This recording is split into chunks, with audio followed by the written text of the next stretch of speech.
So hi children. So in the previous class I explained about the some fundamentals of the reflection of light at curved surfaces.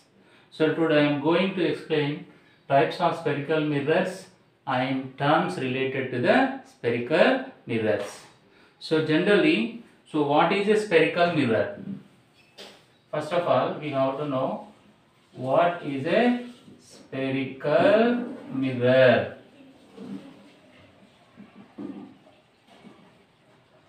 So here spherical means curved. Spherical means curved. So for example, consider it is a curved surface. It is a curved surface. It is called curved surface. If one of its surface, it has how many surfaces? Two surfaces, upper and inner. So this is called upper surface and this is called the inner surface. If upper surface is coated with red lead oxide, now it become mirror. So this type of mirror, which type of mirror? So this such type of spherical mirror is called the concave mirror. Concave mirror. And then what is the meaning of the spherical mirror? So if one of the mirror whose reflecting surface is curved. Here this is the reflecting surface, this is the non-reflecting. Here the inner is the reflecting surface and outer or upper is the non-reflecting surfaces. The mirror whose reflecting surface is curved, then it is called as the spherical mirror. And here if the inner surface is the reflecting surface and outer surface is the non-reflecting surface, such spherical mirror is called concave mirror. Next, another one. For example, let us consider, so it is a spherical surface. Again it has the two surfaces, outer surface and inner surface. If the inner surface is coated with red lead oxide, and outer surface become the reflecting surface. So this is also a curved. So that's why this type of the spherical mirror is called the convex spherical mirror. So that's why spherical mirrors are how many types? Two types. One is the concave mirror and second one is the convex mirror. Concave mirror means, so the spherical mirror whose inner surface is reflecting. Here inner surface is reflecting surface. Here in case of the convex mirror, so the outer surface, this is the outer surface. This outer surface is the reflecting surface. So that's why spherical mirrors are how many types? Two types. One is the concave mirror and convex mirror. So concave mirror is the spherical mirror whose inner is reflecting surface. Inner surface is the reflecting surface.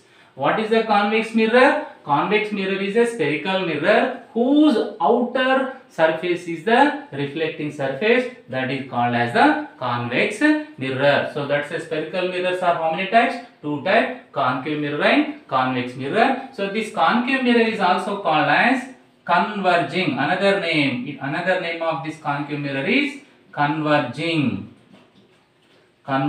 mirror. And another name of the convex mirror is called diverging mirror.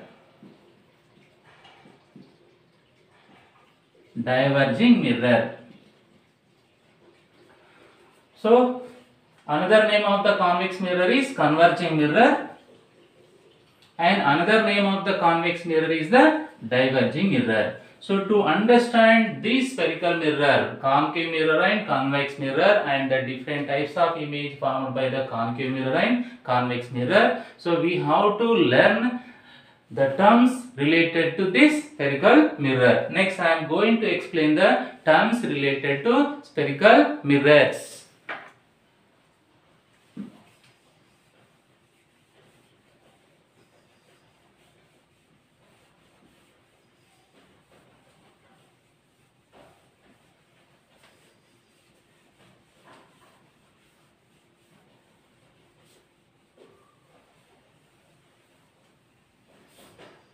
So the terms are the terms related to spherical mirrors are the first one. The first one is the aperture of spherical mirror. Aperture. And the second one is the pole of the mirror. And the third one is the center of curvature.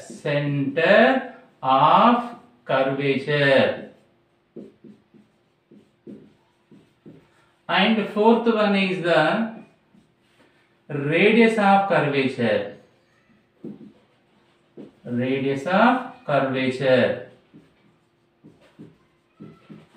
And fifth one is the principal axis.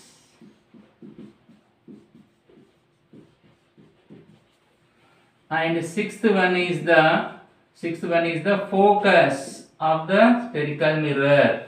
And seventh one is the focal length. So these are the terms related to the spherical mirrors, that may be concave or convex. First of all, I am explaining these terms by taking the concave mirror. Later we discuss the terms related to the convex. Same definitions will be, but in place of only concave we have to write the convex. The first one is aperture. For example, consider, so this is a curved surface. Now is it said to be concave mirror? No.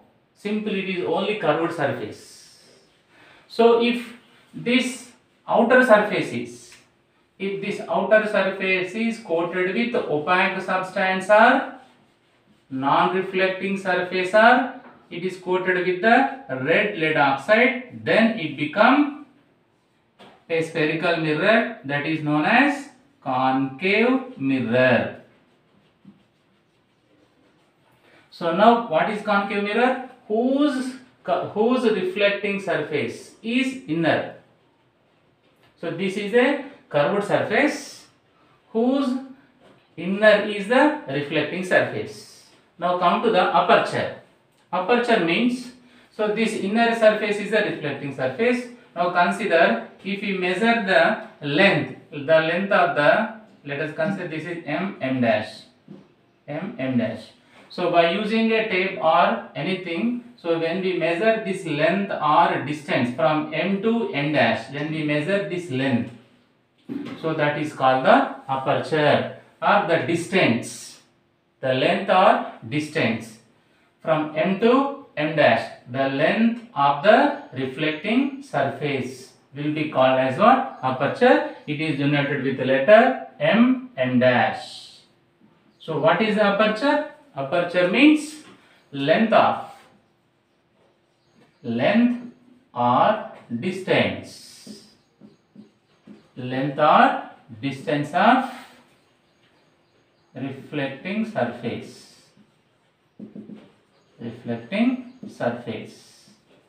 Length or distance of reflecting surface is called aperture. And next come to the pole. Pole means, so the midpoint of the mirror. So now consider, if we measure the length of the reflecting surface, we get some length. So in that off length, when we take a point, or that is called midpoint. The midpoint of the mirror is called pole. It is denoted with the letter P. So the pole is represented with the letter P. So what is a pole? Pole is nothing but midpoint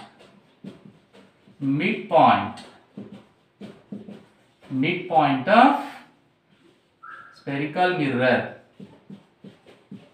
Midpoint of spherical mirror is called pole.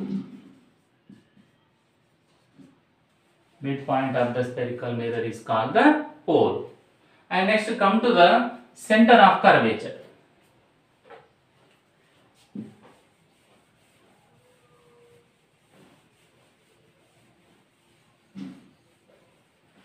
Center of curvature means, so now this is a concave mirror or it is a spherical mirror.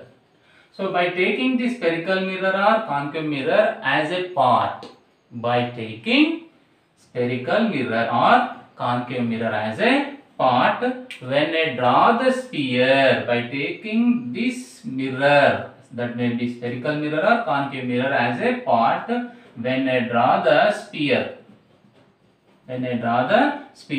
you get some center for this sphere. This is the, let us consider center for this whole sphere. So what I am doing now here? So I am drawing a sphere by taking whom? By taking this concave mirror as a part, or in case of the convex mirror as a part. So by taking this concave mirror as a part, when I draw the sphere, the center of the sphere is called center of curvature. It is denoted with the letter C. By taking the concave mirror or convex mirror as a part, when I draw the sphere by taking the concave mirror as a part, then the center of the sphere is called center of curvature. And next one, radius of curvature. So the center of curvature is represented with the letter, which letter? It is represented with the letter C. And next come to the radius of curvature. Radius of curvature means the distance between the pole and center of curvature. So when we measure the distance between the pole and center of curvature, so this distance will be called as radius of curvature. It is represented with the letter R. So how much distance that is from P to C? From P when we measure some distance, the distance to C, the distance will be called as what? Radius of curvature. And next come to the principal axis. Principal axis means nothing but, so when I draw an imaginary line by passing through pole, so that imaginary line must be passes through the pole and center of curvature. When I draw an imaginary line passing through pole and center of curvature, so this imaginary line will be called as principal axis. Principal axis. So next come to the focus. Focus means, so if a parallel beam of light which is parallel to principal axis. For example, I am taking a parallel beam of light. Let us consider. So this is a parallel beam of light. So this is a parallel beam of light. This is a parallel beam of light which is parallel to the principal axis. So now these are called the incident rays. So these are the rays coming from the some object, some source of the object. So they are at a far distance. That's why they are parallel beam of light. That light is nothing but parallel beam of light. This is a parallel beam of light and it is also parallel to the principal axis. So after incidenting the inner surface of concave mirror, then what happened? They will be undergo the reflection. So after reflection, these all reflected rays, this is considered first incident ray, second, third and fourth and fifth. So this is the first incident ray incidenting on the reflecting surface of concave mirror. After reflection, so it will be go like this. And this is a second ray. Second ray is also after incidenting the concave mirror, it is also undergo the reflection like this. And this is another ray. After incidenting, it will be comes back like this. Lateral viscous roots. So next, this is the fourth ray. So after incidenting, this is the incident point. After incidenting, this will be reflected like this. This is the fifth ray. This is the incident point. After reflection, it will be go like this. And what is happening here? So this is a parallel beam of light incidenting on the concave mirror. After reflection, so these all reflected rays meet at a point. So that point is called focus. So what is the focus? when a parallel beam of light which is parallel to principal axis is incident on concave mirror, after reflection all reflected rays meet at a point, so that point is called focus. It is represented with the letter F. And next, come to the what is focal length. Focal length means the distance between the pole and focus. This is the focus. This is the focus point and this is the pole. So the distance between pole and focus. This is the distance between the pole and focus. The distance is called as focal length. It is represented with the small f. The distance between the pole and focus is called focal length. The distance between the pole and center of curvature is called radius of curvature. The imaginary line passing through pole and center of curvature is called principal axis. And the midpoint of the mirror is called pole. So by taking this concave mirror as a part, when I draw the sphere, the center of the sphere is called center of curvature. And next we come to the focus. When a parallel beam of light which is parallel to principal axis incidenting on the concave mirror, after reflection all reflected rays are meet at a point, so that point is called focus. The distance between the focus and pole is called the focal length. So these are the terms related to the spherical mirrors.